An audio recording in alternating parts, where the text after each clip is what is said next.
Hi friends, நம்ம கையில் இப்போ என்ன ஃபிஷ் இருக்குன்னு பார்த்தீங்கன்னாக்கா கலவா மீன் ஃபிஷ்ஷு ஃப்ரை பண்ணியிருக்கோம். வேறு லெவல் இது. இந்த மீனை பார்த்தீங்கன்னா கிட்டத்தட்ட ஒரு 16 வகை இருக்குது அப்படின்னு சொல்கிறாங்க கலவா மீன். நான் கிட்டத்தட்ட பார்த்தீங்கன்னா ஒரு 10 வகை பார்த்துருக்கேன். வேறு லெவல் இந்த மீன். ரொம்ப ரொம்ப சாஃப்டான மீன், ரொம்ப சுவையாக இருக்கும். இதில் புள்ளி கலவா, இது கலவானில் நிறைய கலவா இருக்குது. புள்ளி கலவா, செம்பராமணி, சப்ப கலவா, பிளாக் கலவா, அந்த மாதிரி மண்டை கலவா அப்படின்னு நிறைய இருக்குது. இது வந்து பார்த்திங்கன்னா புள்ளி கலவா ரொம்ப டேஸ்ட்டாக இருக்கும். கலவானில் ரொம்ப புள்ளி கலவா தான் ரொம்ப டேஸ்ட் உள்ள மீன்.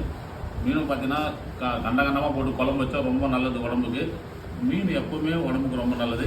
இதை பார்த்தீங்கன்னா எண்ணெய் ஊற்றாமல் நான் அப்படியே மசாலா போட்டு அப்படியே பாயில் பண்ணியிருக்கேன். வேறு லெவல் இது. இதில் வந்து மாதிரி லைட்டாக மிளகாத்தூள் அது மட்டுமே போட்டு அப்படியே பண்ணியிருக்கேன்.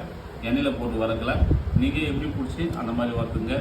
நீங்கள் நம்ம வீட்டில் என்னென்னு பார்த்தீங்கன்னா சாம்பார், சாப்பாடு, கலவா மீன்